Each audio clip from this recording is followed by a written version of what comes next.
এবার দেখলাম গত বছর দেখলাম বাংলাদেশের বড় এক নেতা মারা গেছে, জানাজার প্রথম কাতার হিন্দু নেতারা দাঁড়ানো, প্রথম কাতার হিন্দুরা। যে জানাজার এক কাতার হিন্দু হয় ওই জানাজার মধ্যে কয়শোর যে ওজু নাই তার ঠিক নাই, ফাঁকে ফাঁকে দুনিয়াটার ফরজ গোসল বাকি থাকতে পারে। কথা কর না কে, এ জানেই না যে আমার কি দরকার আর কি দেখি মশলা। কয় মুসলমান জানেন? আজরাইল আলাইহিসসালাম মুসা আলাইহিসসালাম নবী হওয়ার পরে আজরাইল আলাইহিসসালাম মুসা আলাইহিসসালামের জীবনের শেষ দিক আইসা সামনে বইসা, পরিচয় না দিয়া মানুষের রূপ ধারণ করে আইসা সামনে বসে বলতেছে, জিত ইয়া মুসা জিতুকা লিয়ান আখুজা রোহাক। মুসা আমি তোমার জান নিতে আইছি, মুসা আমি তোমার জান নিতে আইছি, মানুষের রূপ ধারণ করে। এখন মুসা আলাইহিসসালাম দেখলেন চতুর্দিকে শত্রু আর শত্রু, এর ভিতরে শত্রু বিভিন্ন কায়দায় গোপনে ষড়যন্ত্র করে মারার চেষ্টা করে, আর শত্রু এটা সামনের পর আইছে জান নিতে আইছি, বসে থাকা যায় না। ফাজরাব আলা আইনিহি, বক্সিনেরটা মারিয়ে দিয়েছে চোখ জড়াইয়া, আজরাইল দিয়ে মারিয়ে দিয়েছে। আল্লাহর কসম বানাউটি গল্প না, বুখারী শরীফের হাদিস। ফাজরাব আলা আইনিহি, চোখের উপরে যখন বক্সিন মারিয়ে দিয়েছে, চোখ একটা অলরেডি নষ্ট হয়ে গেছে। আজরাইল আলাইহিস সালামের কথা না বাড়াইয়া চোখটা ঠাইছে ধরে উপরে উড়ে চলে গেছে। আল্লাহ কা ইয়া মালাকাল মাউত মা বালুকা, ও আজরাইল তোমার কি খবর, চোখ ধরে আসছো কেন? রব্বি জরাবানি মুসা, আল্লাহ জীবন ভরে কত মানুষে মারলাম, আমি তো কোনো জায়গা মাইর খেলাম না, আজকে তার কার কাছে তুমি আমারে পাঠাইছো? জলিলুল কদর নবী এবং রসুল, উনি আমার চোখটা বক্সিন দিয়ে কানা করে দিছে। আর একবার যাও, যে মুসারে জিজ্ঞেস করলো ভাই তুমি করো আমার মারলে কে? আজরাইল কয় আল্লাহ তুমি কলি তো যাই লাগে, কিন্তু লোকটা বড় মিজাজি, জিব্রাইলের সাথে সব নবীকে একটু পিরিত পিন্নাই বেশি, উনারে পাঠালি কেমন হয়? কথাটা উনি শুনিয়া সুগার যদি জাতি হয় তো গেলাম। আজরাইল কয় আল্লাহ বল ঠিক আছে, তাই তুমি থাকো, জিব্রাইল রে পাঠাই। জিব্রাইল আলাইহিস সালাম যাইয়া বলতেছে তুমি আজরাইলের চোখে বক্সিন দিছো কেন? মুসা আলাইহিস সালাম কে আস্তাগফিরুল্লাহ, আমি আজরাইলকে মারবো কেন? তার বডি কোথায় আর আমি মুসা কোথায়? আজরাইল আলাইহিস সালামের মূল বডি এত বড় যে সারা দুনিয়ার সব পানি আজরাইল আলাইহিস সালামের মাথায় ঢেলে দিলে বাইয়ে চুলির আগা পর্যন্ত আসবে না, গা তো ভেজবেই না, এত বড় আজরাইলকে মারা যায়। কয় যে একটু আগে একটা লোকরে বক্সিন দিয়েছিল, হ্যাঁ ওটা তো মারাই দরকার, চতুর্দিকে শত্রুই মারাবো আইছে, আমার কয় তোমার জান নিতে আইছে, ওরে খালি এত জাতি দেওয়া যায় না, বক্সিনেরটা দিছি। কয় যে ইন্নাহু মালাকাল মউত, ওইটাই আজরাইল। মুসা আলাইহিস সালাম জিজ্ঞেস করল আল্লাহ কাজটা হচ্ছে কি? তা উনি এসে পরিচয় দেবেন আমি মালাকুল মউত, আমি তো মরার জন্য রেডি রয়েছি, এই কেমন একটা কাজ হয়ে গেল। তা মারলেন কেন? কয় যা কে কি কারণে মারছি, তা মারলি তো মরে যেতেন, আল্লাহর সাথে সাক্ষাৎ হতো, তা আপনি মরাকে ভয় পেলেন কেন? মরাকে ভয় পাই নেই, আমার আল্লাহর সাথে কিছু দড়ি দরবার আছে, ওই কাজটা কথাগুলো আমার শেষ হয় নেই, এর মধ্যে আমার যদি মারতে আসে তাহলে তারা ছাড়িয়ে দিতে পারি না। কি আছে কি কথা কন? কয় যে আমি তো তোমার সাথে কথা কব, আমি তো কব আল্লাহর সাথে কথা। কার সাথে? শেষবারের মতো আমি আল্লাহর সাথে কথা কয়ে মরতে চাই। এই সুবাদে উনি আল্লাহ পাকের সাক্ষাৎ কামনা করছে। তো যে বলছে আল্লাহ লোকটা আসলেই মিজাজি, কলি আমার কাছে কয়ে দিতে পারতো কি যদি মারামারি হয়েছে, তা না কয়ে সে তোমারে ডাকছে। আল্লাহ বললেন যে ঠিক আছে ডাক দাও, মুসাকে ডাক দাও, জাবালে তুর পাহাড়ে আসতে বলো। তুর পাহাড়ে গেছে, আল্লাহ জিজ্ঞেস করছে এই কথা। মুসা আলাইহিস সালাম বলতেছে আল্লাহ মরবো তো বটেই, ফিরাউনের দেশে আর দুনিয়ায় থেকে স্বাদ নাই, এ দুনিয়া খালি সিটার বাটপার বদমায়েশে ভরা, এখানে খালি ওরা শান্তি, ওরা শান্তি, শান্তির জগৎ তো মরার পরে, কথা করেন না কেন? শান্তির জগৎ জান্নাতে, কাজে দুনিয়া বেশি দিন থাকতে শখ নাই, কিন্তু মরার আগে আমার একটা আবেদন আছে, সেটা হলো, আল্লাহ বলেন বলো কি?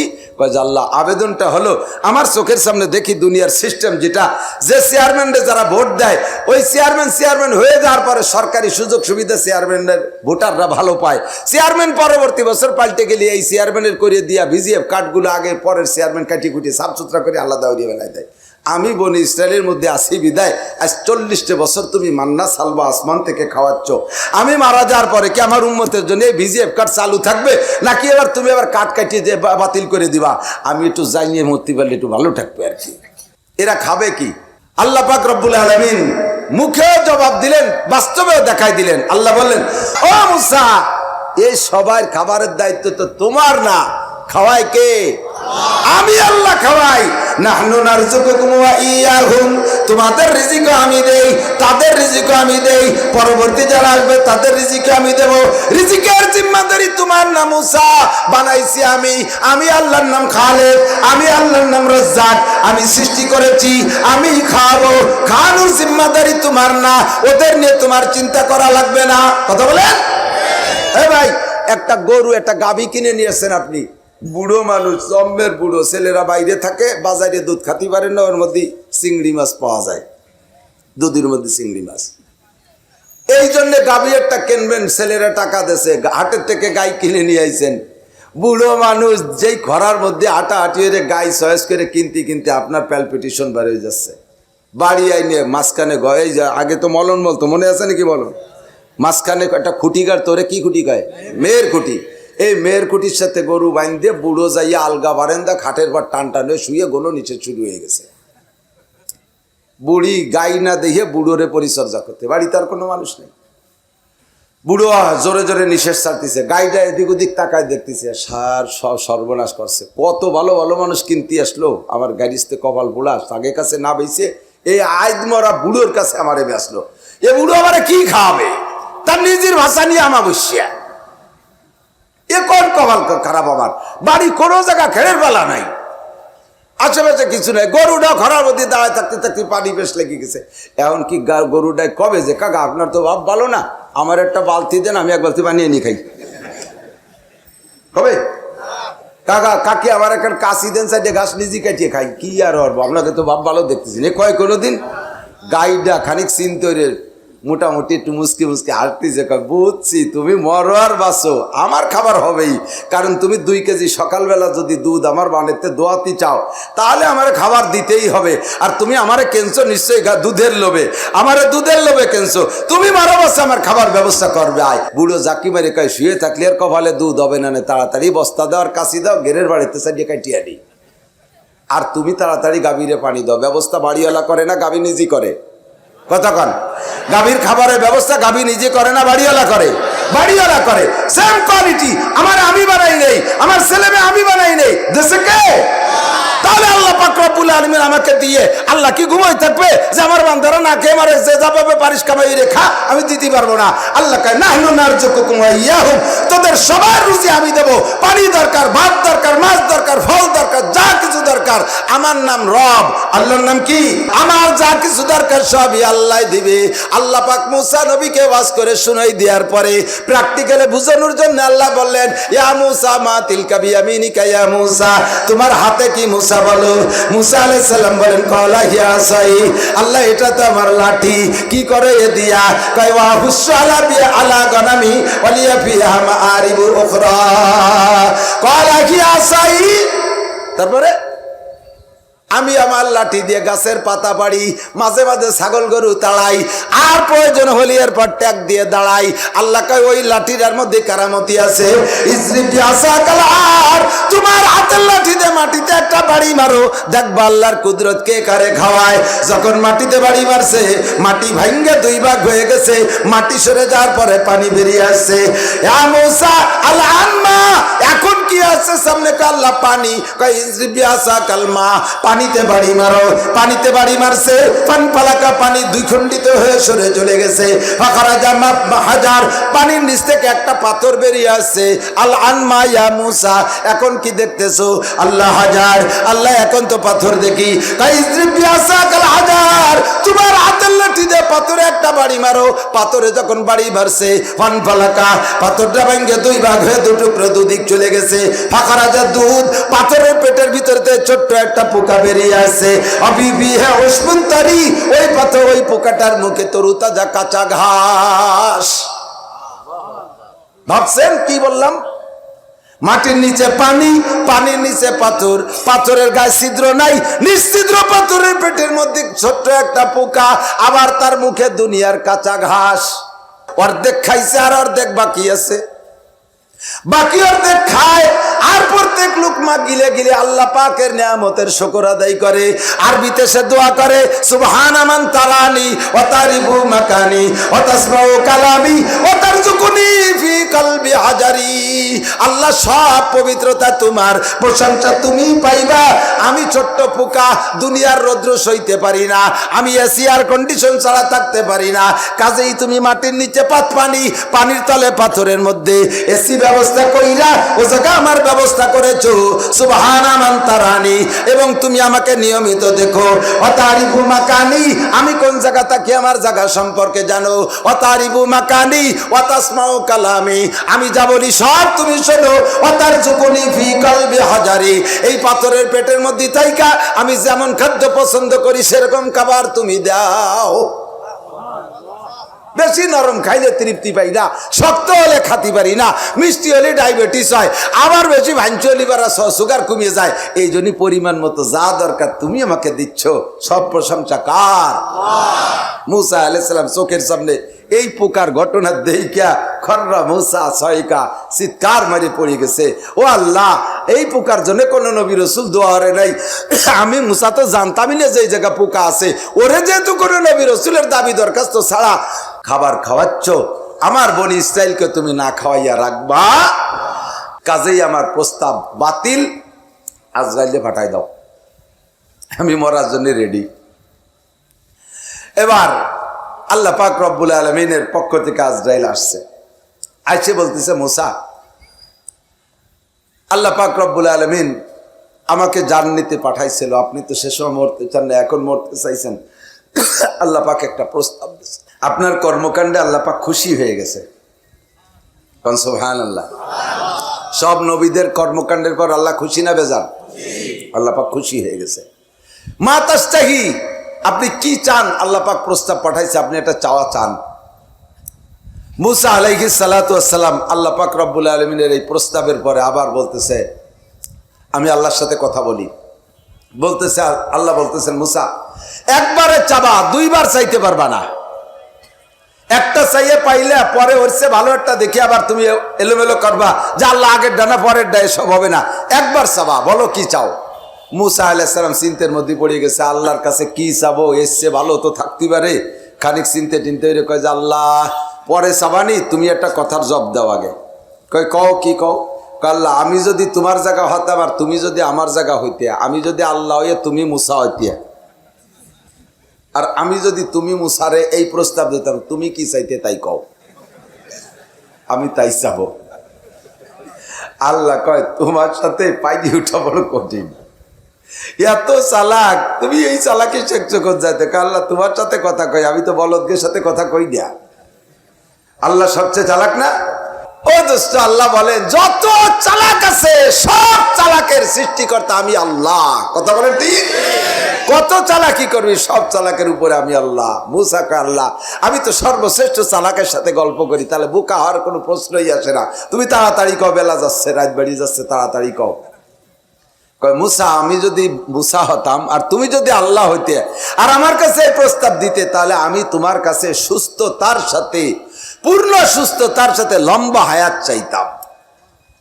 মুসা আলাইহিস সালামকে আল্লাহ তাহলে এবার যার যার জায়গায় সেই যাই, আমি এবার মুসা হইয়া তোমার কাছেও সুস্থতার সাথে লম্বা হায়াত চাই। আল্লাহ বললেন কত হায়াত চাও বলো?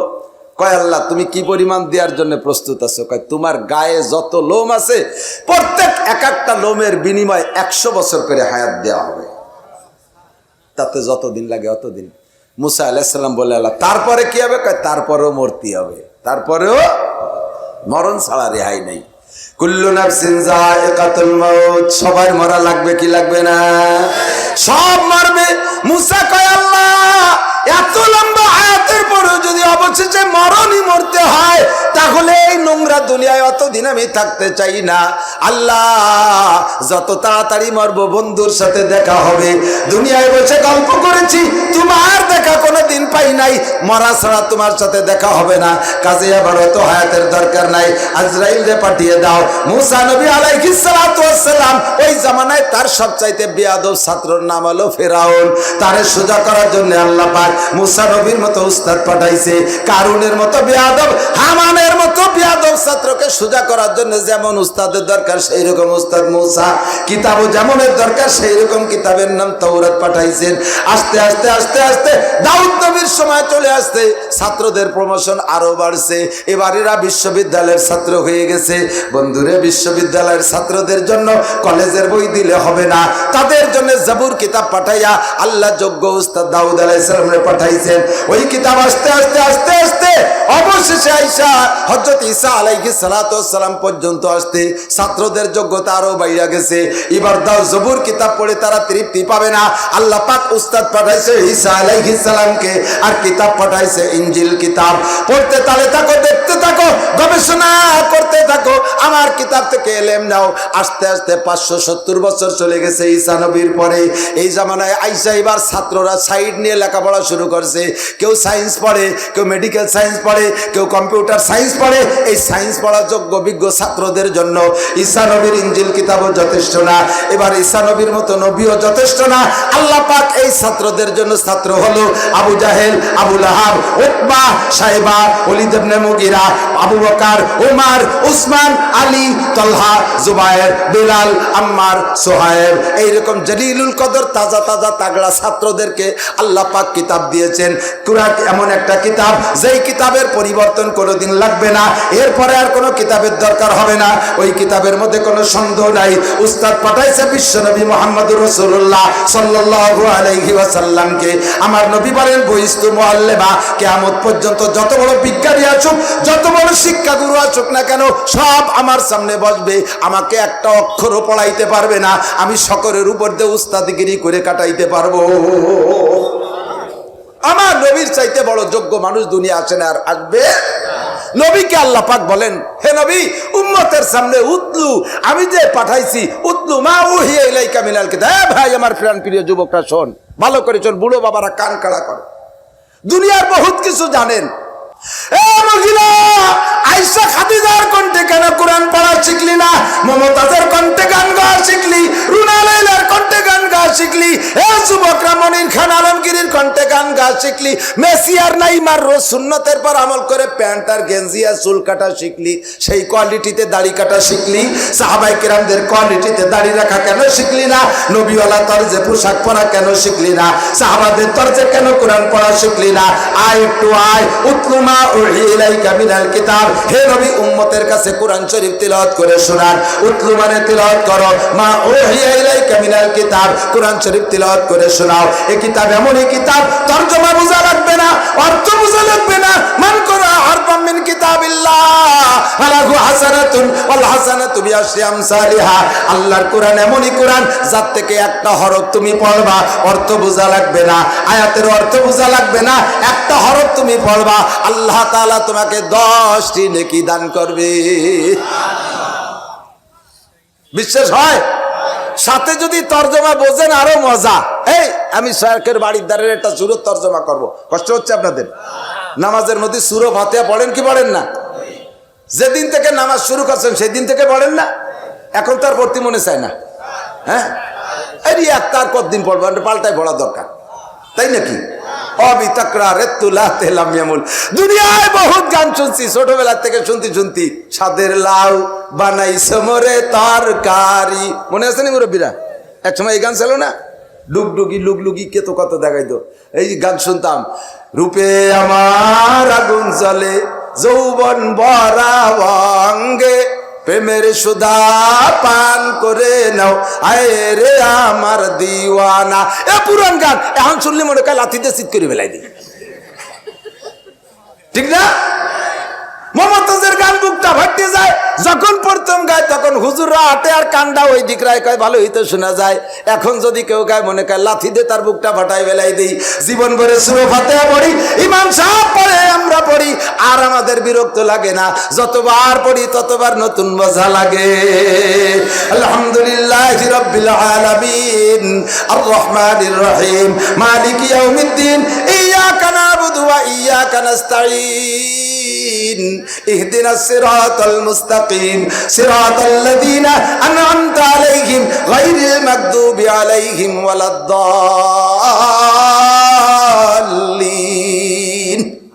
কন্না আমিন। খারাপ লাগছে?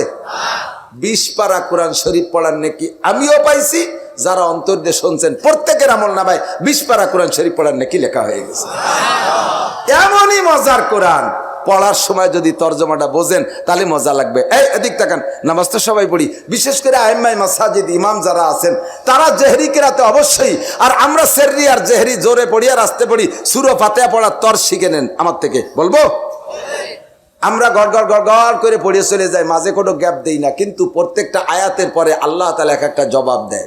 আপনি যখন পড়েন আলহামদুলিল্লাহি রাব্বিল আলামিন, সমস্ত প্রশংসা ওই আল্লাহর যে আল্লাহ সারা জাহানের প্রতিপালক, এই বলার সাথে সাথে আল্লাহ কয় হামিদানি আব্দি, এত খুশি হয় আল্লাহ, বলার সাথে সাথে আল্লাহ জবাব দেয় হামিদানি আব্দি, ও ফেরেশতারা আমার বান্দা আমার প্রশংসা করছে, বান্দা তোমাকে থ্যাংক ইউ, ও বান্দা তোমাকে ওয়েলকাম, বান্দা তোমাকে স্বাগতম, বান্দা তোমাকে ধন্যবাদ, আর তুমি আমার প্রশংসা করেছো। এই বলে আল্লাহ তাআলা আপনার এই আয়াতের জবাব দেয়। কোন সুবহানাল্লাহ।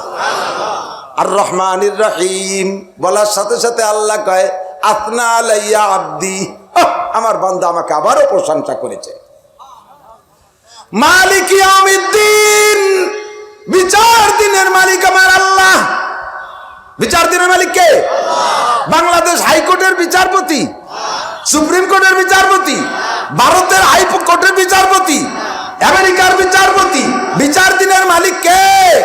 মালিক ইয়াউমিদ্দিন। বলার সাথে সাথে আল্লাহ জবাব দেয় সাদাকা আব্দি, ও বান্দা তুই এ কথা জানলি কে রে যে আমি বিচার দিনের মালিক, তবে যা বলেছিস সত্য কথা বলেছিস, এ কথা জবাব দেয় আল্লাহ পাক জবাব দেন মালিক ইয়াউমিদ্দিন। এবার বলতেছেন 3-4 নম্বর আয়াত ইয়াকা না'বুদু ওয়া ইয়াকা নাস্তাঈন। এই আয়াতের মধ্যে 2টি অংশ, অর্ধেক আল্লাহর আর অর্ধেক বান্দার। ইয়াকা না'বুদু, আল্লাহ তোমার ইবাদত করি। ও বন্ধু নামাজ কার জন্য? জোর হলো না? নামাজও ইবাদত, খালি নামাজ না। ইয়াকা না'বুদু, নামাজ পড়ি তোমার ইবাদত। রোজা রাখি ইয়াকা না'বুদু, রোজা তোমার ইবাদত। তিলাওয়াত করি তোমার জন্য, মসজিদ করি তোমার জন্য, মাদ্রাসা করি তোমার জন্য, দান করছি তোমার জন্য, কুরবানি করি তোমার জন্য। এ বাবা টুপি রাখো, টুপি পরি কার জন্য? দাড়ি রাখছি কার জন্য? সুন্নত করি আল্লাহর জন্য, ফরজ করি আল্লাহর জন্য, পর্দা করি আল্লাহর জন্য। ইয়াকা না'বুদু, যত ইবাদত আছে আল্লাহ মানুষের জন্য করি না, ইবাদত সব তোমারই জন্য করি। এলো অর্ধেক, আর অর্ধেক কি কইছি? ওয়া ইয়াকা নাস্তাঈন। রব্বুল আলামিন আমার কি কি দরকার এটা তো আমি জানি না, আমার সব দরকার তুমি জানো, আমার সব প্রয়োজন তোমার কাছে আমি প্রার্থনা করি। ওয়া ইয়াকা নাস্তাঈন। এই তরজমা মনে থাকবেন তো? এখন থেকে সূরা ফাতিহা পড়লি এই তরজমাগুলো মনে আসবে, দেখবেন যে আপনার নামাজের মধ্যে একাগ্রতা আসবে, যে আপনি যা চাইতেছেন তাই মুখে বলতেছেন। একদিন তো মুখে বলছেন তরজমা জানেন না, এখন শুনলেন আর তরজমা মুখস্থ হবে, পড়ার সময় এই কথাগুলো মনে পড়বে। ওয়া ইয়াকা নাস্তাঈন, তোমারই কাছে সাহায্য চাই। এই কথা বলার পরে আল্লাহ কি জবাব দেয় জানেন? কয় হাযা বাইনি ওয়া বাইনা আব্দি ওয়ালি আব্দি মা সাআলা। এই আয়াতটা আমার আর আমার বান্দার মাঝে 2 ভাগ। আমার টুক যেটা আছে আমি পাইলাম, ওয়ালি আব্দি মা সাআলা, আমার বান্দা যা চাইতেছে সব তারে দিয়ে দিলাম। ওয়ালি আব্দি মা সাআলা, এই তোকে চাকরি লাগবে, আলাদা আল্লাহ নামাজের মধ্যে সূরা ফাতিহার মধ্যে কইও না যে আল্লাহ আমার একটা চাকরি দাও, কইও না। ওই নাস্তাইনের মধ্যে সব আছে, যদি তোমার চাওয়াটা একাগ্রতার সাথে হয়, মালিকের সামনে রেখে চাও। উবুদ রাব্বাকা হাত্তা ইয়াতিয়াকাল ইয়াকিন, উবুদ রাব্বাকা ও কি বলে হাদিস, উবুদ হাত্তা কি কয় কান্নাকা তারাহু, উবুদ রাব্বাকা হাত্তা কান্নাকা তারাহু। তুমি তোমার রবের ইবাদত করো কেমন যেন আল্লাহকে দেখতেছো, কেমন যেন আল্লাহকে দেখতেছো। আরে ভাই আল্লাহকে দেখতেছি ভাব যদি কল্পনা আমার সামনে আসে, তখন আমার মাথার মধ্যে কিচ্ছু আসবে না, দুনিয়ার কোনো ধান্দা আসবে না। আপনি নামাজে এদিক খুব জায়গা মতো চলে আসছি, নামাজে দাঁড়াইয়া আপনি ভাববেন আমি এখন দাঁড়াইছি কার সামনে?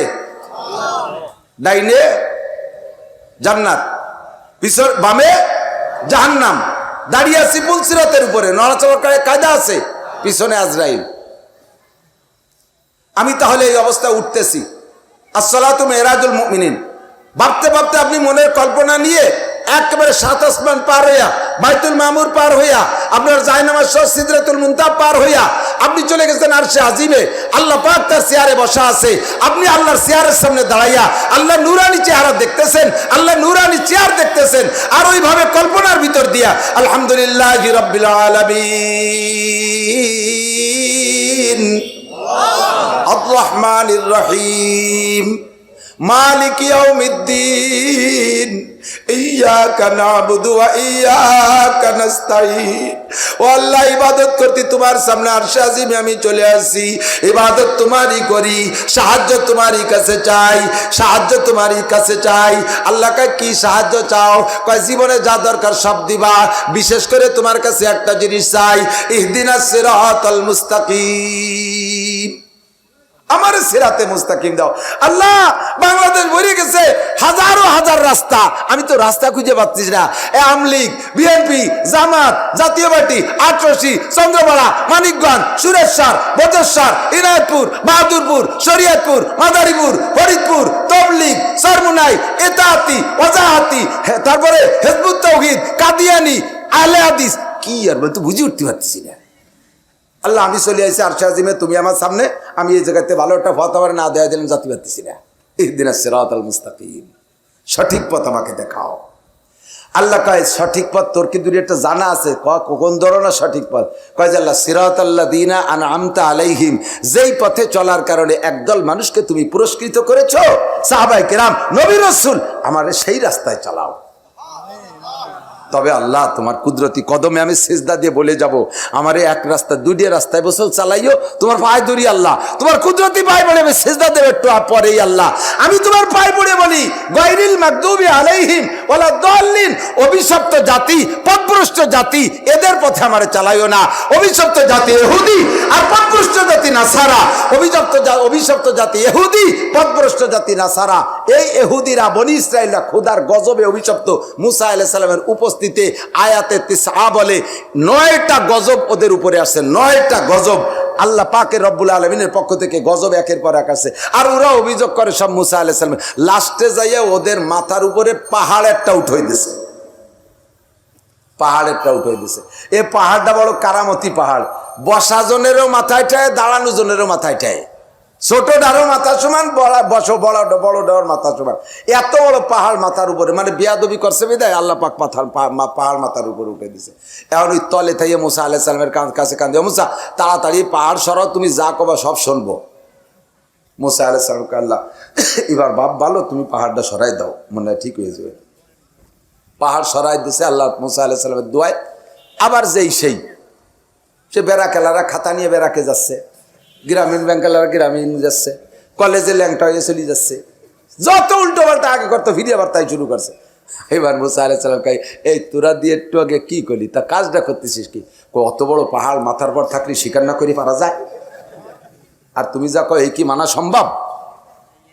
এই যে এই গুন্ডমি, এই পান্ডামি যখন এরা খোদার গজব প্রাপ্ত, 9টা গজব তাদের উপরে, 9টা গজব আসছে একে একে।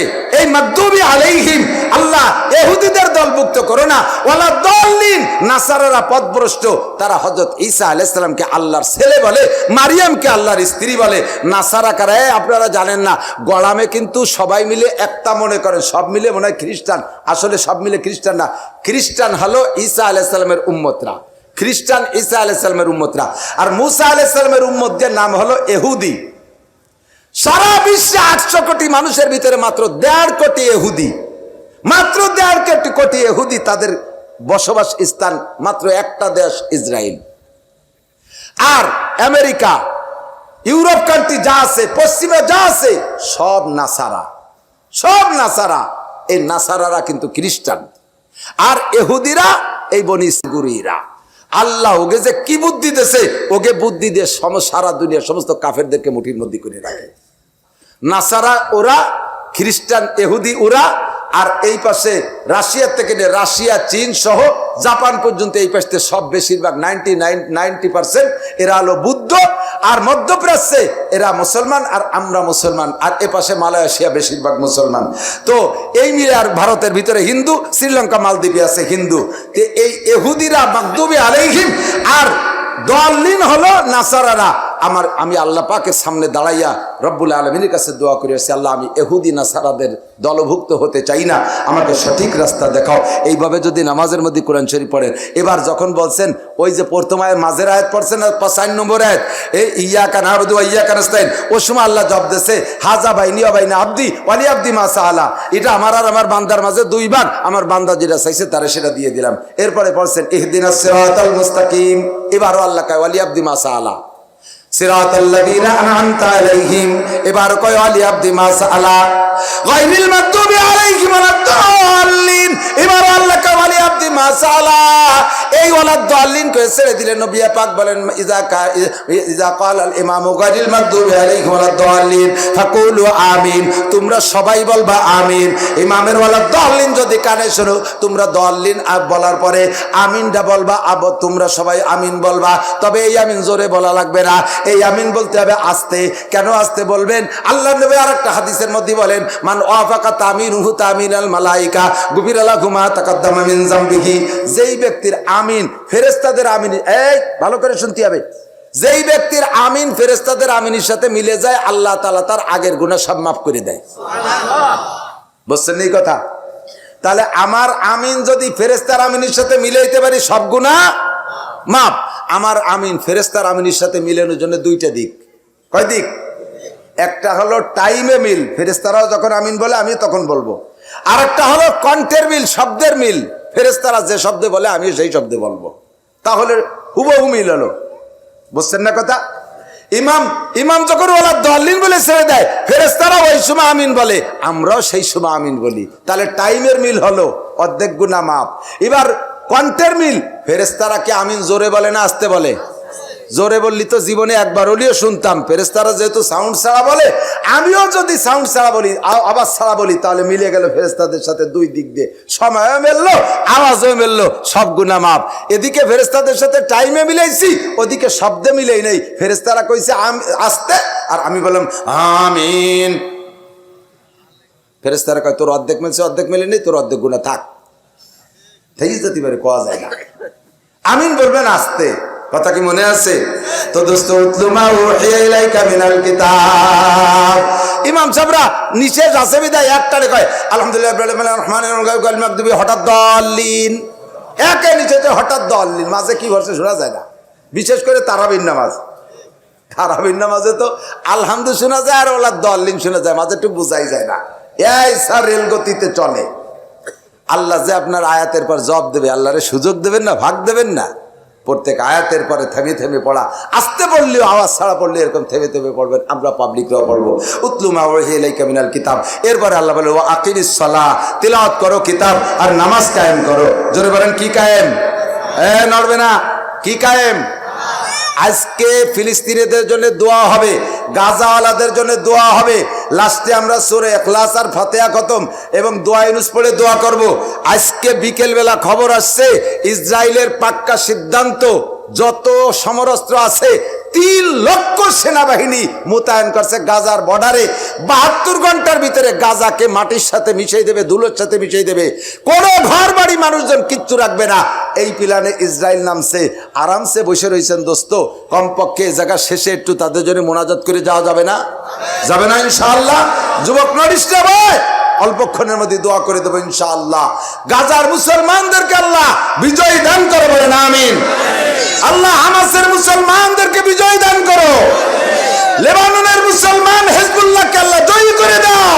ফিলিস্তিনের যুবকদেরকে মুসলমানদেরকে জয়ী করে দাও। আল্লাহ মাবুনদের চোখের পানি তুমি কবুল করে নাও। এতিম ছোট বাচ্চারা পতাকা হাতে করে নাচছে, তাদের পতাকা তুমি কবুল করে নাও।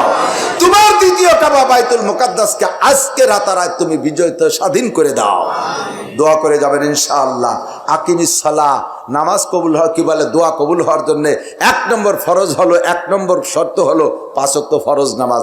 উলামায়ে কিরাম সাক্ষী, ফরজ নামাজের পরে দোয়া কবুল হয়। এর জন্য সবাই মিলে হাত উঠে মোনাজাত করতে হবে তা না, যার যার দোয়া সেই করতে হবে। আমার কি কি দরকার এটা কি ইমাম সাহেব জানে? কথা কয় না। ইমাম সাহেব যদি দল বল নিয়ে মোনাজাত না করে, অনেক মসজিদে ইমামরে চাকরিও ছুটোই দেয়। ইমাম সাহেব আছে যে এইভাবে মোনাজাত করা, রেগুলার করা, বাধ্যতামূলক করা বেদাত, এই জন্য উনি মাঝে মাঝে ছাড়তে চায়। কমিটির মাথার 10-12 জন এবার রেডি হয়েছে, ইমাম যদি খালি একদিন মোনাজাত বাদ দেয় এবার ওর দেবো চাকরি খাইয়ে দেবো।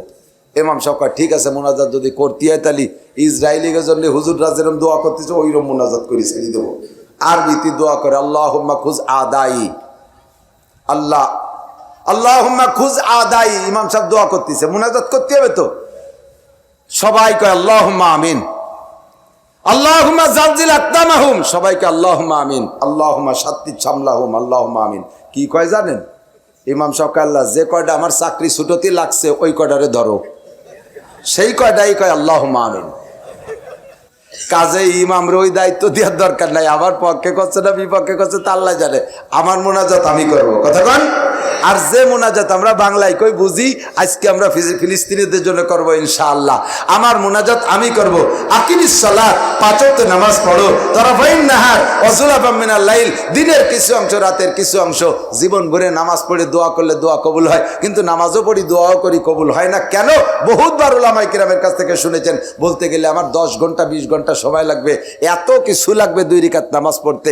সুন্দর করে আমরা কয়জনে নামাজের মাসালা জানি, সঠিকভাবে কয়জন পড়তে পারি? অজুটা বানাইছেন তাই সুন্দর হয় নাই, পেশাব করছেন ঢিলা ব্যবহার করেন নাই। পুরুষরা যদি পেশাব করে ঢিলা ব্যবহার না করে, পেশাব করে ঢিলা ব্যবহার না করে, 99% পুরুষের গা এবং কাপড় নাপাক থাকে। ওই অবস্থায় জীবন ভরে নামাজ পড়লে ওই নামাজে কাম হয় না, ওই নামাজের পরে দোয়া করলে দোয়া কবুল হয় না।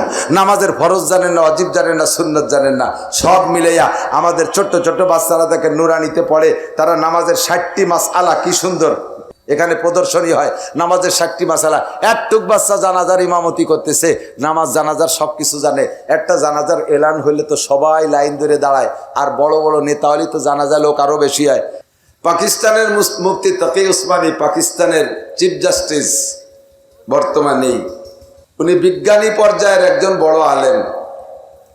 তো উনি বলেন কোরআনে কারিমের এই আয়াত পাইয়া যে আল্লাহ তাআলা বললেন আমি এত নিয়ামত দিয়েছি তোমরা গুণে শেষ করতে পারবা না, তা আমি এই চ্যালেঞ্জটা গ্রহণ করার ইচ্ছা করলাম যে আমি গুণে দেব। আল্লাহ কত বানাইছে আমি গুণে দেব। সিস্টেম করে ফেললাম, ভাগ করে ফেললাম। গুনার সিস্টেম কি? সারা পৃথিবীর মাতুব্বারি করে যিনি, তার নাম হলো জাতিসংঘের মহাসচিব। 7টা মহাদেশের প্রধান যারা, এই মহাসচিব সব যদি সবাইরে বলে এই যার যার মহাদেশে যত নিয়ামত আছে, যত সৃষ্টি আছে সব গুনিয়ে দাও। মহাদেশ গঠিত হয় অনেকগুলো দেশ নিয়ে। মহাদেশ প্রধান যিনি, উনি প্রত্যেক দেশের প্রেসিডেন্ট প্রধানমন্ত্রীকে বলে দিলেন তোমার দেশে যা যা আছে গণনা করো, ভাগ করে দিলেন। এবার প্রত্যেক দেশে বিভাগ আছে বা প্রদেশ আছে, প্রাদেশিক প্রধান বিভাগীয় প্রধানকে দায়িত্ব দিলেন প্রেসিডেন্ট প্রধানমন্ত্রী, তোমার এরিয়ায় যা আছে গণনা করো। উনি তো আর একা পারবে না, উনি ভাগ করে দিলেন জেলায় জেলায়। ডিস্ট্রিক্টের ডিসি সাহেবরা তোমার জেলায় যা আছে গোনো। ডিসি সাহেবরা ভাগ করে দিলেন 5টা 8টা থানা আছে, টিওনরে কইল যে তোমার থানায় যা আছে গুনে দাও। টিওনো সাহেব 10টা চেয়ারম্যানরে ডেকে কল যে আমি একা অত গুনতে পারবো না, যার যার ইউনিয়নে যা যা আছে গুনে দাও। চেয়ারম্যান এবার 9 জন মেম্বার আর 3 জন বিটি মেম্বার, এই 12 জনরে কল যে যার যার অর্ডারটা গুনে দিবি। মেম্বার চিনতে করলে যে এত একা পারা যাবে না, প্রত্যেক বাড়ি বাড়ি যে কই আসি ভিজিএফ কার্ড আর করোনা ভাতা যদি খাতি চাই বাড়ি যা যা আছে গোন। বাড়ি এবার আব্বা গার্জিয়ান কইলে যে আমি কি একা খাই নাকি, সবাই মিলে গোন। তুই রান্নাঘর গোন, তুই গোয়েল ঘর গোন, তুই এই পাশ গোন, যার যার যা আছে গোন। এইভাবে ব্যক্তিগত থেকে গোনা শুরু করতে করতে করতে জাতিসংঘ পর্যন্ত গেলে সারা দুনিয়ায় 5 বছরই লাগলো। কিভাবে গুনতে পারবো না? আল্লাহ যে কইলেন আমি এত বানাইছি যে তোমরা গুনে শেষ করতে পারবে না, এত সহজ, একেবারে আসান। তাহলে আল্লাহ তাআলা কি মিথ্যে কথা বললেন? উনি বলেন তারপরে আমি 3 বার সাবমেরিনে করে সমুদ্র তলদেশ ভ্রমণে গেছি। ওই 3 বার যাইয়া আমি চ্যালেঞ্জে ফেল করছি। জমিনের উপরিভাগে যত সৃষ্টি আছে এর চাইতে হাজার হাজার গুণ বেশি পানির তলে আছে। মেম্বার চেয়ারম্যানরা উপরের কটা গুনবি, পানির তলে ডুবোই কিনা গুনবি? তাহলে গণনা করা সম্ভব। চক্ষু কে দেশে? জিহ্বা, ঠোঁট। আমার আব্বা কিছু দেশে, আমারে মা কিছু বানাইছে, আমলিক করি সরকার কিছু দেশে, বিএনপি করি খালেদা জিয়া কিছু দেশে, আমার সব কে দেশে? আমি আপনি স্বীকার না করলে আল্লাহ পাক বলেন আলাম নাজআল লাহু আইনাইন ওয়া লিসানান ওয়া শাফাতাইন ওয়া হাদাইনাহুন নাজদাইন। আমি কি দুটো চোখ তোরে দেই নেই? সব সারা বডির ভিতরে তোমার চক্ষু দুটো অতি ছোট দুটো পার্টস। একজন বিবেকবান জ্ঞানী মানুষ, বুদ্ধিমান মানুষ সারা দুনিয়া যদি তার নামে লিখে দেয়, আমার বিশ্বাস এই দুনিয়ার বিপরীতে, দুনিয়ার প্রতিদানে চক্ষু দুটা কেউ দিতে রাজি হবে না। তাহলে বোঝা যায় সারা দুনিয়ার চাইতে আমার চোখের দাম বেশি। সারা দুনিয়ার বিপরীত আমার জানটা আমি দেব না, সারা দুনিয়ার বিপরীত আমার জিহ্বাটা আমি দেব না, সারা দুনিয়ার বিপরীত আমার দেহের কোনো অঙ্গ আমি দেব না। গোটা দুনিয়ার যে দাম তার চাইতে আমার প্রত্যেক এক একটা পার্টসের দাম আমার কাছে অনেক বেশি। আল্লাহ পাক বলেন, বান্দা তোমার দেহের মধ্যে কোটি কোটি টাকার সম্পদ আমি ঢুকিয়ে রেখেছি, আর তোমাকে লালন পালনের জন্য যথা সময় যা কিছু দরকার, যে সিজনে যা দরকার, যে যেমন মানুষ তার জন্য সেরকম নিয়ামত তৈরি করে রেখেছি। বড়দের জন্য বড় নিয়ামত, ছোটদের জন্য ছোট নিয়ামত। একই নামের নিয়ামত দুই রকম আছে। কথা বল। বড় লোকরা বড় বড় শৈল মাছ কিনে খাতে পারে, গরিব মানুষ শৈল মাছ খাতে পারে না। আল্লাহ কয় তোকে জন্য টাই মাছ বানালাম। শৈল না পারিস, কমপক্ষে টাকি কিনে খাইস। বড় লোকরা বড় বড় বল মাছ কিনে খায়, গরিব মানুষ বল মাছ 5,000 10,000 টাকা দিয়ে কিনতে পারে না। আল্লাহ কয় ওই বংশে ছোট ছোট পাবদা মাছ বানাই দিলাম, তোরা তারির কয়টা কিনে খাইস। ঠিক না? বড় লোকরা বড় আইড় মাছ কিনে খাও, গরিব মানুষরা পারবে না। আল্লাহ কয় তোকে জানি ট্যাংরা মাছ বানাই দিছি ওই বংশের। কমপক্ষে ছোট ছোট ট্যাংরা কিনে খাতে পারবি। 3,000 টাকা দামের লুঙ্গি আছে, পরার লোক আছে। আবার 300 টাকা দামের লুঙ্গি আছে, তা পরার লোক আছে। আছে না নাই? 500 টাকা দামের চাউল কেজি আছে, তা খাওয়ারও মানুষ আছে। আবার 30 টাকা দামের চাউল আল্লাহ বানাইছে, 30 টাকা দামের চাউল খাওয়ারও মানুষ আছে না নাই? 500 টাকা দামের চাল যারা খায়, ওকে 30 টাকা দামের চাউলের ভাত রান্না করে দিলে খাইয়ে বাঁচতে পারবে? দাস তো বমিয়ে ছেড়েই বেড়ে নষ্ট হয়ে গেল। ঠিক না? আবার যারা 30 টাকা দামের চাউল খায়, তাদেরকে 500 টাকা দামের চাউল দিলে কাম হবে না। ওই পাতলা ফুরফুরে ভাত খাইয়া কোদালে 2 কোপ দিয়ে একবার পেশাব করলি 1 ঘন্টায় শেষ, 2 বার বন্ধু কাজ করতে পারবে। ঠিক না? ওকে ভ্যাটের মধ্যে কম দামি মোটা চাউল পাথরের মতো ওজন হয়ে থাকতে হবে, 2 বার বন্ধু কোপাতে হবে। ঠিক না? ভেবে দেখছেন আল্লাহ পাক কেমন আল্লাহ? কোন সুবহানাল্লাহ, বলেন সুবহানাল্লাহ।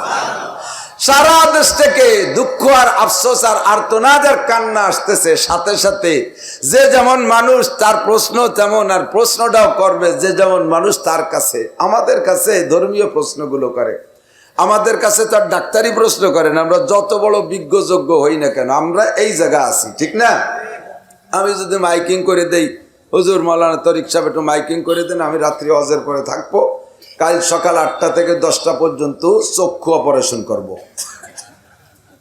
সুখবর সুখবর সুখবর, গোপালগঞ্জের মাওলানা নাসির সাহেব কালকে বিনি পয়সায় চোখ অপারেশন করবে। কেউ আসবে আমার কাছে? এ ওয়াজ করবো শুনে কত মানুষ আইছে, কিন্তু চোখের কথা শুনলে কেউ আসবে না। উনি কি MBBS নাকি? উনি কি আই বিশেষজ্ঞ নাকি? ওনার কাছে যাই এসে ভালো চোখ কান্না হয়ে আসবো নাকি? যদি কেউ আসেও আমার কেউ চোখে হাত দেওয়া ঠিক হবে? হ্যাঁ, চোখের ময়লাও তো আমি সাফ করতে পারি না, কোথায় তাই অপারেশন? ভালো চোখ কান্না হারিয়ে ফেলবো। ঠিক কিনা? আমি যদি বলি সুখবর সুখবর সুখবর, আগামীকালকে আমি এদেশের মহিলাদের পেটের বাচ্চা বিনা পয়সা সিজার করে বের করে দেবো, এক বিটিও আসবে। আর আসলে কি আবার হাত দেওয়া ঠিক হবে? বাচ্চা কাটিয়ে নেবো, বটি দিয়ে কাটিয়ে বেরোলাম, কিন্তু নাড়ি কাটতে যদি ভাষাতে ভালো তা কাটিয়ে বেলাই দিই, ঝামেলা হতে পারে কিনা? কাজেই আমারও জায়গা হাত দেওয়া ঠিক হবে না। এ কথা যেমন সত্য, যারা ডাক্তার ইঞ্জিনিয়ার ওই জগতে লেখাপড়া করছেন তারাও ধর্মীয় লাইনে ওজুর মশলাও ফতোয়া দিতে আসবেন না, কথা বলেন না? তারা ওয়াজ করতে আসবেন না, তারা তফসির করতে আসবেন না, তারা নাড়ি কাটতে যায় ভাষাতে ভালো টাকা দিয়ে বেলায় দেবেন শেষে। আমি যেমন ও জায়গা যাবো না, আপনিও আইছেন না। আপনার কাছে আমরা ওষুধের জন্য যাব, উলামায়ে কিরামের কাছে ধর্মীয় বিষয় নিয়ে আসবে। সারা দেশ থেকে অভিযোগ আসতেছে, মানে জিজ্ঞাসা হচ্ছে, হুজুর যে বদরের যুদ্ধে আল্লাহ তাআলা 5000 ফেরেশতা পাঠাই দিল, এই ফিলিস্তিনিকে জন্য দুটি ফেরেশতা হয়, খালি আজরাইলে পাঠাই দিলি তো সাফ করে ফেলাই দিতেন মাইরে। কি আরে আল্লাহ শহীদ দেয় না? জোরে কান আল্লাহ শহীদ দেখে কি দেখে না? আল্লাহ কয় বান্দা আমি একটু ভালো করে দুইটা দিক আল্লাহ ফলো করে। একটা হলো তোমাদের কাছে যেভাবে যা চাই তোমরা তো তা দেও না। যার সাথে যত বেশি আপন তার কাছে তত বেশি অধিকার, কতক্ষণ তার উপরে তত বেশি শাসন চলে। আপনার ছেলেটা আর প্রতিবেশী ভাইয়ের বেটা স্বাস্থ্য ভাইয়ের ছেলে দুইজন 7-8 বছর বয়স রাস্তায় খেলাধুলা করতেছে। ব্যান একটা অতর্কিত আইসা স্বাস্থ্য ভাইয়ের ছেলের পার উপর দিয়ে উঠে নলার এই জায়গা হাঁটুর নিচে ভাঙ্গে দোবাজ হয়ে গেছে। আর আপনার ছেলের রানে লাগে একটু পাতলা নুনতা সাল উঠে গেছে। আপনি যে দেখে কি করবেন? নিজের ছেলেটারে ওই জায়গায় একটা ইনতে সাল খানিক উঠে গেছে কান্তিছে, তার মধ্যে ঘাট ঠাইছে ধরে আরো 2 থাপ্পড়। শুয়োর আর আসবি রাস্তায়, তোরে মেরি ফেলাই দেবো একেবারে। ওর ওই জায়গাতে, কারণ ওর ওই জায়গার থেকে পাতলা চামড়া উঠে গেছে, আপনার কলিজার থেকে এক খাবলা উঠে গেছে। আপনার সন্তান সে রাস্তায় যে অনিয়ম কেন চলবে, তার কারণে ভ্যানের ধাক্কা কেন খাবে, এই জন্য সাথে সাথে আরো 2 থাপ্পড়।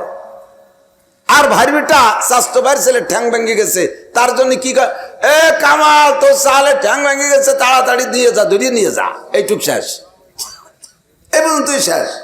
কতক্ষণ মুসলমানের কাছে আল্লাহ নামাজ চায়, রোজা চায়, হজ চায়, যাকাত চায়, ফরজ চায়, ওয়াজিব চায়, পর্দা চায়, দাড়ি চায়, টুপি চায়, পাগড়ি চায়, তাহাজ্জুদ চায়, ইশরাক চায়, আমিন চায়, মসজিদ চায়, মাদ্রাসা চায়, তাবলীগ চায়, হক্কানি পীর মাশায়েখের কাছে যাইতে বলে, হালাল খাওয়া চায়, হারাম বর্জন করতে চায়, সুদ ছাড়ো, ঘুষ ছাড়ো, জিনা ছাড়ো, ব্যভিচার ছাড়ো, চুরি ছাড়ো, ডাকাতি ছাড়ো, রাস্তাঘাট মেরে খাওয়া ছাড়ো, মানুষের হক মারা ছাড়ো। তুমি আমার আপন, তুমি আমার ফ্যামিলির সদস্য, তুমি যদি অন্যায় করো তাহলে আমি আল্লাহ তাআলা গাছ ঠাইসে ধরিয়া এমন করে পিটান দেব, আমি নিজে মারবো, কাফের মুশরিকদের তোদের পর চাপাই দেব। খামার খাইবার কেমন লাগে? যেমন মুসলমানের দাবি আল্লাহ তাআলা করে, সেরকম মুসলমান আল্লাহ পাচ্ছে না। এজন্য আল্লাহ পাক কাফের মুশরিকদেরকে চাপাই দিয়ে মাইর খাওয়ায়। যাদের জন্য দোয়া করি, দোয়া তো করবই, এই হলো এক কারণ মাইর দেওয়ার। আর একটা হলো মোমেন কতটা ইমানদার আল্লাহ তাআলা তা তাহকিক করে বাছাই করে নেয়ার চেষ্টা করে। এ ভাই পুলিশি লোক নেয়, এদিক টাকান আমার দিক টাকান, পুলিশি লোক নেয়, নেয় নাকি মাগুরা নেয়, মাঝে মাঝে নেয়, ওকে গোপালগঞ্জ পুলিশটাই নিলে নেয়, খুব নেয়। 20 জন নেবে নিয়ত করছে, 20 জন সরকার ঘোষণা দিয়েছে, বিজ্ঞপ্তি 20টা ছেলে নেবে পুলিশি। তো ওই 20 জন নেবে বিদায় কি পুলিশ লাইনি মোটে 20 জন যে দাঁড়ায় 20,000, ঠিক না? এ যায় কি আমার মতো চিকুন চাকান বাকড়াই বুকড়ে যায় নাকি? তাগড়া তাগড়া যাই, একের পাশা আবার ওই কাঁচা দিয়ে দাঁড়ায় রয়েছে। এবার অফিসার টিম ভিতর দিয়ে গলির মধ্যে দিয়ে হাঁটে, দেখে যে অফিসারের তো 1.5 ফুট উঁচু, আগাগোড়া দিয়ে আইডে বাড়ি দিয়ে হবে না, 6 যায় না, ফিট না, 40-50টা পরে যাই হালকা পাতলা সিপসিপে বডির একটা এদিকায় মেরে দিয়েছে সিল। এইভাবে পুরো 20,000-এর মধ্যে 50 জন বাছাই করছে, সিল দিয়েছে।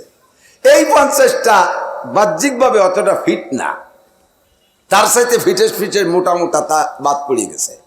এখন ওই মোটা যারা বাদ পড়ছে তারা কয় এই সরকার হাসিনের কোনো বুদ্ধি আছে, এই অফিসার টিম পাঠাইছে আরে আবাল কিচ্ছু বোঝে না, এই যে কয়টারে নেছে তো আমরা 3 জনে কিলে 50টা সবাই ফেলে দিই, ওই দিয়ে কি হবে, আমাকে এরকম তাগড়া তাগড়াকে বাদ দিল।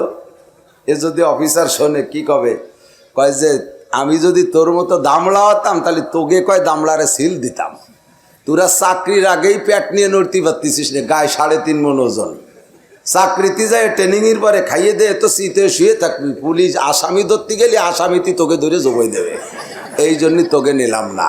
এই পাতলা কয়ডারে নিয়ে সুন্দর করে পরীক্ষা নিরীক্ষা করে ট্রেনিং করে যখন ছাড়িয়ে দেবো, মানানসই বডি হবে, এরা যুদ্ধের ঘোড়ার মতো দৌড়বে, এক একটায় 3-4টে আসামি ধরে নিয়ে আসবে। এই জন্য এই কয়ডারে নিছি, কথা কর না কা, ঠিক না? 50 সিল দিয়েই নিয়ে কিন্তু তাদের হাতে হাতিয়ার দেয় না, নেবে আলো 20 জন, সিল দিয়েছে 50টা, ওই বাকি 30টারেও যাইতে ঝাড়াই দিয়ে ফেলাই দেবে বিভিন্ন কায়দায়। মেডিকেলের একটা পরীক্ষা হবে, ভাইবা রিটেন একটা পরীক্ষা হবে, ভাইবা একটা পরীক্ষা হবে, 3টে পরীক্ষায় 10টাকে ঝাড়া দিয়ে ফেলাই দিয়ে লাস্টে বাছাই করে 20 জনকে নেবে। এই 20 জন যোগ্য। আল্লাহ পাক রব্বুল আলামিন 800 কোটি মানুষের ভিতরে লাইনে দাঁড়াইছি আমরা 200 কোটি মুসলমান, 200 কোটি মুসলমান আমরা দাঁড়াইছি। আল্লাহ পাক রব্বুল আলামিন বাছাই করে মেডিকেলে রিটেনে ভাইবায় 3-4 প্রকার পরীক্ষা নিয়ে বাছাই করে সাফ করে লাস্টে একেবারে পাক্কা জান্নাতে যাওয়ার যোগ্য জান্নাতের প্যাসেঞ্জার 20 জনরে বাছাই করে নিয়ে জান্নাত ধরবে। এজন্য আল্লাহ তাআলা এরকম পরীক্ষা মাঝে মাঝে নেয়। ফেল করবেন তো ফেল করবেন, ফেল করবেন তো ফেল করবেন। আল্লাহ তাআলা যেন আমাদেরকে পাশ করার তৌফিক দান করে। সবাই বলে আমিন, সবাই বলে আমিন। মুসলমান এই সৌদি আরবও গেছি। সৌদি আরব আমরা মনে করি সৌদি আরবওয়ালারা আরবিতে কথা কয়, তাহলে তো ওরা কোরআন শরীফের সবাই হাফেজ। আজান যা দেয় সৌদির পাবলিকই, তা আমাকে দেশে আমাকে বাঙালি পাবলিকই সইতো খারাপ, আজান দিতেই দিচ্ছে পায় না, আজানও অশুদ্ধ। সেই মধ্যপ্রাচ্য থেকে আসছে, তাদের প্রত্যেকের কোরআন দরকার ছিল, তাদের প্রত্যেকের কোরআন জানা দরকার ছিল। সৌদি আরবে যাইয়া আমার বাংলাদেশের ছেলেরা মক্কায় যাইয়া হেরেম শরীফের ভিতরে 1 নম্বর হয়ে আসে। আজও পর্যন্ত সৌদি আরবের ছেলেরা কোরআন প্রতিযোগিতায় 1 নম্বর হতে পারে না। বাঙালিরা অন্যান্য দেশের 1 নম্বর হয়ে যায়। ও দোস্ত, টাকা পয়সা বিলাসিতায় কত দূর গেছে আল্লাহ জানে। আল্লাহ পাক কোন কারণে মাইর খায়। এবার আমরা দোয়া করি, আল্লাহ মাইর খাইতে খাইতে পিঠে বেড়া ঠেকে গেছে, দেওয়ালে পিঠ থেকে গেছে, আর মায়ের খাওয়াইও না। এবছর তোমার বাইতুল মুকাদ্দাসের সম্মানে ফিলিস্তিনের মুসলমান, গাজার মুসলমানদেরকে আল্লাহ তুমি বিজয় নসিব করে, জোরে বলেন আমিন। আল্লাহ পাক মানব জাতির হিদায়াতের জন্য শুরু থেকে আসমানি কিতাব দেশে বিলাং ছাড়িয়ে দেয় নেই। তোমরা যার যার কায়দায় ইবাদত বন্দেগী করে আল্লাহরে খুশি করো, আল্লাহ তাআলা এভাবে বলে নাই। কথা কন। সর্বপ্রথম আদম আলাইহিস সালামকে দিয়ে দুনিয়া শুরু হয়েছে, মানব জাতির সূচনা আদম আলাইহিস সালাম। আদম আলাইহিস সালামকে আল্লাহ তাআলা আসমানি কিতাব দিয়েছিলেন সহিফা। এরপরে আসছেন শীস আলাইহিস সালাম, তাকেও দিয়েছে সহিফা। ইদ্রিস আলাইহিস সালামকে দিয়েছে সহিফা। মাঝে 2 জন নবী গেছে, তাদেরকে দেন নাই। নূহ আলাইহিস সালামকে দিয়েছেন কিতাব। এরপরে হযরত ইব্রাহিম আলাইহিস সালামকে দিয়েছেন কিতাব। এরপরে মুসা আলাইহিস সালামকে দিয়েছে কিতাব। এরপরে দাউদ আলাইহিস সালামকে দিয়েছে কিতাব। এরপরে হযরত ঈসা আলাইহিস সালামকে দিয়েছে কিতাব। আখেরি কিতাব আমাদের জন্য আল্লাহ পাক কোরআনে কারীম দান করেছে, কোন সুবহানাল্লাহ। এত কিতাব না দিয়ে শুধু কোরআন শরীফে প্রথম আদম আলাইহিস সালামকে কাছে দিয়ে দিলি, এক কিয়ামত পর্যন্ত চলতে থাকবে এক কোরআন শরীফ। এটাই সহজ হতে এত কিতাবের দরকার কি? আল্লাহ কয় যে জামানার ছাত্র যেমন সেই জামানার বই তেমন। ক্লাস 1-এর ছাত্ররা যদি এম এর বই দেয় পারবে নাকি? আবার এম এর ক্লাসে যদি 1 ক্লাসের বই দেয় তাকে তৃপ্তি হবে নাকি? আদম আলাইহিস সালাম থেকে নূহ আলাইহিস সালাম ক্লাস 1-এর ছাত্র, তাদেরকে আল্লাহ তাআলা সেই জামানায় ওই রকম নরম বই দিয়েছে। নূহ আলাইহিস সালামের সময় আইসা ছাত্ররা ক্লাস 5 থেকে 6-এ উঠছে, আল্লাহ তাআলা তাদেরকে আরেকটু শক্ত কিতাব দিয়েছে। নূহ আলাইহিস সালামের পরে ইব্রাহিম আলাইহিস সালামের জামানায় আইসা ছাত্রর কোয়ালিটি, ছাত্র কেমন ছাত্র, নমরুদের মতো বিশ্ববিখ্যাত বেয়াদব সে হইছে ছাত্র, তারে নূহ আলাইহিস সালামের কিতাবে তৃপ্তি হবে না। আল্লাহ তাআলা উস্তাদ দিয়েছে ইব্রাহিম আলাইহিস সালাম, আর কিতাব দিয়েছে ইব্রাহিম আলাইহিস সালামের কিতাব। পড়তে তালে রয়েছে আস্তে আস্তে ছাত্রর কোয়ালিটি আরো বেড়ে গেছে। ছাত্র এবার হাই স্কুলের থেকে চলে গেছে কলেজে। ছাত্রর নাম ফিরাউন, কারুন, হামান। এই সাইজের ছাত্রদেরকে সোজা করার জন্য ইব্রাহিম আলাইহিস সালামের কিতাবে হবে না। উস্তাদও লাগবে সেরকম জাইদ্রেল উস্তাদ, আর কিতাবও লাগবে সেই রকম। আল্লাহ তাআলা বনি ইসরাইলের জন্য কিতাব দিয়েছে 1000 পারা বিশিষ্ট 10 লক্ষ আয়াত বিশিষ্ট কিতাব তাওরাত। আর উস্তাদ দিয়েছে মুসা আলাইহিস সালামের তো মিজাজি উস্তাদ। ফিরাউনের বাড়ি বসবাস করছে, ফিরাউনের বাড়ি 30 বছর 30 বছর পরে যে যখন নবুয়তি ভাব আসছে ভিতরে, তখনও নবুয়তি উনি টের পায় নাই, আল্লাহ তখনও ঘোষণা দেয় নাই। কিন্তু হক আর বাতেল নবীরা ছোটবেলা থেকেই বোঝে। ফিরাউনের বাড়ির বাবরসি বনি ইসরায়েলের একটা ছেলেরে আক্রমণ করছে, মুসা আলাইহিস সালাম তার জালালি থাপ্পড়েরটা মারিয়ে দিছে, একে চড়ে শেষ। আল্লাহ হেফাজত করুক। সঠিকভাবে মাসালাগুলি জানিয়া আমরা শরীয়তের সব বিধান আমল করব। আর ওয়ালা যিকরুল্লাহি আকবার, নামাজ হলো সবচাইতে বড় জিকির, নামাজ সবচাইতে বড় জিকির। ও দোস্ত, আজকে উলামায়ে কিরাম ডাক দিছে আপনাদেরকে আগামীকালকে মাগুরা। কে কে যাবেন ইনশাআল্লাহ? মাগুরায় কাল কে কে যাবেন? মাগুরায় কালকে ফিলিস্তিনের পক্ষে ইসরায়েলের বিপক্ষে বিক্ষোভ মিছিল হবে। কে কে যাবেন? ইমানদার আমরা এই জায়গা বসে আল্লাহ বিল্লাহ করবো, সুবহানাল্লাহ পড়বো, শুধু একটু মাগুরা জাতি পারবো না। আর ইসরায়েলে যাইতে করলে কে কে রাজি আছেন দেখি? ইসরায়েল জাতি হবে। প্রধানমন্ত্রী বিমান ফ্রি করে দিচ্ছে, কেরা কেরা রেডি? এবার কেউ কেউ জাতি পারে যে যুদ্ধ হরি না হরি বিমানে তো উঠি আসি। আস্তাগফিরুল্লাহ, আমার গোপালগঞ্জেও কালকে বিক্ষোভ ইনশাল্লাহ। আমি জুমার নামাজের পরে আমি যাব। আমি গোপালগঞ্জ উলামা পরিষদের সভাপতি। আমরা আহ্বান করছি, মাগুরা যাবেন, জেহাদে শরিক হবেন, তাদের জন্য দোয়া করবেন। এখন থেকে প্রতিজ্ঞাবদ্ধ হতে হবে, আমরা 5 ওয়াক্ত নামাজের পরে ফিলিস্তিন বিজয়ের আগ পর্যন্ত নিয়মিত আমরা নামাজের পরে দোয়া করতে পারবো না ইনশাআল্লাহ? দোয়া তো করতে পারবেন ইনশাআল্লাহ। এতদিন নিজেদের জন্য দোয়া করছি, এখন থেকে আমরা ফিলিস্তিনে মুসলমানদের জয়ের আগ পর্যন্ত দোয়া করব। আর এই উলামায়ে কিরাম আছে বিদায় এখন আপনাদেরকে ডাকতেছি, এ থাকবে না তো ডাক বন্ধ হয়ে যাবে। আর এই উলামায়ে কিরাম প্রোটেকশন হয় মাদ্রাসা থেকে, কাজেই আমরা সর্বহালাতে সমালোচনার মুখ বন্ধ রাখবো। এদিক থেকে আমি মাঝে মাঝে বলি, আমার মাদ্রাসায় যে খবর নেন, আমি এই জায়গায় থাকলাম, আপনি ফোনও করতে পারেন, আমার অফিসিয়াল নাম্বার দিয়ে দিচ্ছি। আমার অফিস করেন যিনি মাওলানা আব্দুল করিম সাহেবের কাছে, যে আমাদের নাসির সাহেব মাদ্রাসায় কি দেয় আর কি নেয় একটু জিজ্ঞেস করতে পারবেন।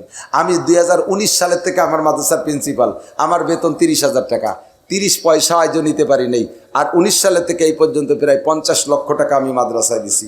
50 লক্ষ টাকা, 1 পয়সা তো নেই। আজকে দুপুরবেলা মেহমানের সাথে চাইলে খানা খাইছি, সুযোগ পাইনি। আগামীকাল যে 500 টাকা দিয়ে রসিদ কেটে দেবো। আমি মাদ্রাসার খাইও না, বেতন করিও নেই না। এরপরও সারা দেশে আমার এলাকার মধ্যে আছে বহুজন কয়, উনি আন্তর্জাতিক খ্যাতি সম্পন্ন মানুষ, কোটি কোটি টাকা আসে মাদ্রাসার নামে, আমাকেও কিছু দেয় আর ফিরাই খাই ফেলে। না দিলি মাদ্রাসা এত সুন্দর হলো কিরে দেয়, গোজাক গৌনি বুঝি বেড়াবে আল্লাহর কাছে। আমরা তো পাচ্ছি মাদ্রাসা, এই বলে আবার সান্ত্বনাও নেয়। ইন্না বাযাজ জান্নাহ ইসমুন, কুধারণা করবেন কবিরা গুনাহ হবে। কুধারণা কবিরা গুনাহ। মাঝে মাঝে একটা উদাহরণ বলি, 2 ফকির মহিলা ভিক্ষে করতেছে, যৌথ ভিক্ষে করে পয়সা পাইছে 5 পাই, কথা কেন না, পয়সা পাইছে 5 পাই। এখন 5 পাই তো আর ভাগ করা যায় না। বৈশে সন্ধ্যের সময় ঝগড়া লাগছে, একজন কাপা আজকে আমি নে তুই কাল নিস, কয় তুমি 5 পাই নিলি 3 দিন আসবা না, তোমারে চিনি, হয় আমারে দাও নয় ভাগ করে দাও। এই 5 পাই ভাগ করবে কি রে? এর মধ্যে 2 পুলিশ আইছে, পুলিশ এসে কয় চাচি সন্ধ্যে হয়ে গেছে, এখন আপনি এসে কাকা বাড়ি যান। বাবা 5 পাই ভাগ করতে পারতেছি না, এই জন্য বাড়ি যেতে পারতেছি না। আর তোমরা প্রশাসনের লোক, তা একটু ভাগ করে দাও, একটু বাড়ি যাই। এখন পুলিশ হোক আর আইজি হোক 5 পাই ভাগ করতে পারবে না। এখন পুলিশ মহা বিপদে পড়ে গেছে। বিপদ থেকে বাঁচার জন্য পকেটের আর 5 পাই বেরোইয়া কয় যে ওই 5 পাই 1 চাচি নাও, আর এই 5 পাই আর 1 চাচি নাও। 2 চাচিরে 2 5 পাই দিয়েছে, সমাধান হয়ে গেছে। যাও বাড়ি যাও। কয় যাও তোমরা যাও, আমরা যাই, একটু শকর আদায় করে যাই। ঝামেলা যেহেতু মেটছে, একটু শকর আদায় করতে হবে। পুলিশ 2 জনের বিদায় দিয়ে এক মহিলা বলতেছে, সারা দেশে পুলিশকে নামে বদনাম, খালি ঘুষ খায় ঘুষ খায় ঘুষ খায়। দেখছিস আজকে পুলিশ কত ভালো। এই পুলিশটা আসলে 2 জন বাড়ি যেতে পারতাম, এ পয়সাও ভাগ করতে পারতাম না, বাড়িও যেতে পারতাম না। শকর আদায়। আর এক মহিলা কয় তোর বাদ দে পুলিশের প্রশংসা, এর মধ্যে 2-5 টাকা না খাইয়ে ছাড়ছে নাকি? এর মধ্যে 2-5 টাকা না খাইয়ে পয়সা কত? 5 পাই, পকেটের তো দেশে 5 পাই, তার মধ্যে তো 2-5 টাকা না খাইয়ে ছাড়ি নেই। এর নাম জাতে পুলিশ। এইরকম বদনাম আজও রয়েছে পুলিশের উপরে। বহুত পুলিশ জানি একটা পয়সাও খায় না, তাহাজ্জুদ ছাড়ে না আল্লাহর রহমতে। আমার ভক্ত পুলিশ বহুত আছে, বহুত পুলিশ। এরকম টাকা যদি হাতে আসে ওই টাকা খায় না। কিছু একটা ফাংশন আছে সরকারিভাবে, কিছু কিছু দুই পাতা থাকে, ওর মধ্যে কিছু পয়সা না করিয়েও ঢোকে, সে পয়সা পুলিশই খায় না। এরকম পুলিশ আমি জানি। ও পয়সাগুলো সোয়াবেন নিয়ে ছাড়া গরিব গরিব মিসকিন মাদ্রাসা মসজিদে দিয়ে দেয়, এরকম কাজ করে আমি জানি। আবার তারপরে গোটা পুলিশ গোষ্ঠী শুদ্ধ বদনাম, 2-5টা না খাইয়ে ছাড়ি নেই, পয়সা আলো 5 পাই। নিজের জায়গা জমি লিখে দিয়া ঘর বাড়ি দিয়া বেতন করি খাবো না, এরপরও কয় আরে আছে ইনকাম আছে। এই মন্তব্য করে মুসলমান পিছিয়ে পড়ে গেছি সব আমরা কুমন্তব্য করে। দেখেন কাফেররা কি সুন্দর জোট, কেউ কেউ সমালোচনা করে না। হিন্দুদের মধ্যে কি জোট, কেউ কেউ সমালোচনা করে না। তাদের মন্দির গির্জা প্যাগোডা যা যা আছে সব সুন্দরভাবে চালাই যাচ্ছে। আমাদের মসজিদ মাদ্রাসা করতে গেলে দুনিয়ার গ্যাঞ্জাম আমাদের 4 জায়গা, মসজিদের মধ্যে মাদ্রাসার মধ্যে ঈদগাহ আর গোরস্থান, ঠিক না? ওকে সাথে গ্যাঞ্জাম। এইবার কমিটিতে কে কে অমুক বাদ দেও, মসজিদে যাবো না, আর টিন কিনে নেয় বাস কাট মসজিদে হেনে হবে, আমার জায়গা ছাড়িয়ে দিছি। মুসল্লির কিসির অভাব, আমার মাইয়েই তো 7টা, মুসল্লির অভাব নেই, ওনার মাইয়েই 7টা। পয়লা বিটা বিটি একসাথে গেছে, পরে মসজিদে কেউ নেই, ছাগলে শুয়ে শুয়ে খালি নেজ নাড়ায় আর পায়ের বড়ি বেলায়। হয়ে গেল মসজিদ একটা। মাদ্রাসা, এ মাদ্রাসা আমি হুজুরে মাইরে খাই, বাদ দে মাদ্রাসা বন্ধ করে দে, হুজুরকে দেবো না। ঈদগাহ গ্যাঞ্জাম লেগে গেছে, বানা আমাকে বাড়ির দ্বারা ঈদগাহ বানা, ওকে ঈদগাহ যাবো না। যত গ্যাঞ্জাম এই 4 নম্বর কবরস্থান, ওকে কবরস্থানে লাশ মাটি দেওয়া যাবে না। বাইসে থাকতে গ্যাঞ্জাম হচ্ছে, লাশে লাশে গ্যাঞ্জাম বাঁধতে পারে, মাটির তলে যে মারামারি লাগানো, ওই জন্য লাশে লাশে গ্যাঞ্জাম হবে, টেনশন বেঁধে গেছে। যত ঝামেলা এই জায়গা। আট নিয়ে গ্যাঞ্জাম, সেই আটে 2 দল হাট করে। বাজার নিয়ে গ্যাঞ্জাম, 2 দল সেই বাজারে বাজার করে। স্কুল নিয়ে গ্যাঞ্জাম, 2 দলে ছেলে মেয়ে সে জায়গায় লেখাপড়া করে। রাস্তার উপরে মারামারি, একদল কোনোদিন কইল না যে ওদের সাথে এই রাস্তায় মারামারি হয়েছে, ওরা এই রাস্তায় দিয়ে হাঁটে, আমরা রাস্তায় দিয়ে হাঁটবো না, আমরা খালের মধ্যে দিয়ে হাঁটবো, এ বলে কেউ রাস্তা ছাড়ে না। কিন্তু মসজিদ মাদ্রাসা ঈদগাহ গোরস্থান এইগুলো সব শয়তানের চাইল, কথা কোন ঠিক না? শয়তানের কপালে লাথি মাইরে জুতো মাইরে আমরা এই 4 প্রতিষ্ঠানে ঐক্য হয়ে থাকতে পারবো না ইনশাআল্লাহ, পারবো না ইনশাআল্লাহ। মুসলমান যদি এখনো সংগঠিত হয় তাহলে এদের নারায়ে তাকবীরের ধ্বনিতে কাফেরের অন্ডকোষ খসে পড়ে যাবে, ওই স্টক করে মরে যাবে। শুধু মুসলমানের নারায়ে তাকবীরের ধ্বনি শুনিয়ে দুঃখের বিষয় হলো আমরা 3 মৌলবী 13 দল, 3 মুসলমানের 13 দল, আমরা কেউ কেউ সাথে মিশতে পারি না। এগুলো সব ফিতনা বাঁধায় রাখে শয়তান। শয়তানকে আল্লাহ তাআলা আমাদেরকে শয়তানের হাত থেকে আল্লাহ বাঁচাক, জোরে বলেন আমিন। আল্লাহ হেফাজত করে বলেন আমিন। আমি কালেকশন পারিও না, কিছু কইও না, কালেকশনের আর ফাইনাল হয়ে গেছে, এখন কালেকশনের কথা বলাও যাবে না। এখন হবে দোয়া, শুধুমাত্র সূরা ফাতিহা একবার, সূরা ইখলাস আর সূরা দোয়া ইউনুস পড়ব কয়েকবার।